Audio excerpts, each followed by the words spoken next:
एक बूढ़ी माँ रोज अपने बेटे के लिए दुआ करती थी। वो बेटा जो दुनिया की दौड़ में इतना आगे निकल गया था कि माँ को भूल गया।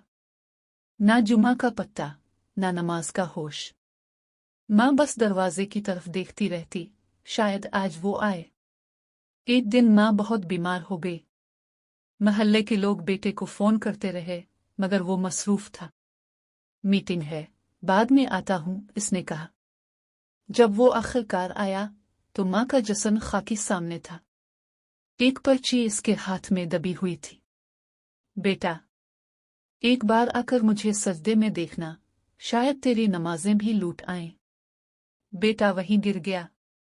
पहली बार सजदे में, मगर माँ के बगैर। दुनिया की मसरूफियात हमें वक्ती तौर पर तो कामयाब बना सकती हैं, मगर असल कामयाबी वालिदैन की खिदमत और अल्लाह की रज़ा में है। माँ बाप का साया रब की रहमत है। इनकी जिंदगी में उनसे मोहब्बत, इज्जत और वक्त देना हमारा फर्ज है। जो माँ बाप को नजरअंदाज करता है वो दुनिया और आखिरत दोनों में पछताता है।